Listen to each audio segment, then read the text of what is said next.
Sepi job, pesinetron preman pensiun, Epy Kusnandar kini banting setir jualan di kantin demi bayar utang. Pemain sinetron preman pensiunan Epy Kusnandar kini memilih berjualan di kantin menemani sang istri. Usai lama tak terlihat di layar kaca, Epy Kusnandar rupanya telah banting setir berjualan makanan di kantin apartemennya. Hal itu tidak ia lakukan sendiri, melainkan bersama istrinya, Karina Radau. Dilansir dari Kompas.com, sang istri Karina Radau membenarkan hal tersebut. Dia sekarang nemenin saya jualan, ujar Karina. Kami sudah merintis jaga-jaga kalau suatu saat saya pensiun, sahut Epy. Epy Kusnandar sendiri sudah lama tak terlihat di dunia hiburan usai divonis menderita tumor otak beberapa waktu lalu.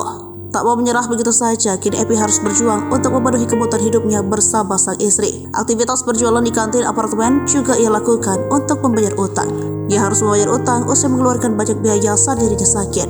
Untuk bayar utang, saya bayar utang sama istri saya. Waktu saya sakit banyak biaya, sekarang ngumpulin lagi untuk menebus kupon yang sudah hilang, ujarnya. Sinetron preman pensiun itu tak malu melakukan aktivitas barunya demi menyambung hidup. Menurutnya ia harus memanfaatkan segala situasi dengan baik dan tak menunggu kesempatan syuting yang tak tahu kapan datangnya. Senada dengan sang suami, Karina Radau juga mengaku senang lantaran ia dan sang suami bisa saling mendukung. Diketahui sebelumnya sinetron yang dibintangi Epy Kusnandar yakni preman pensiun laku keras hingga berjalan sebanyak 4 musim.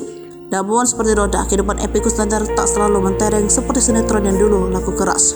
Makanan sarapan pagi.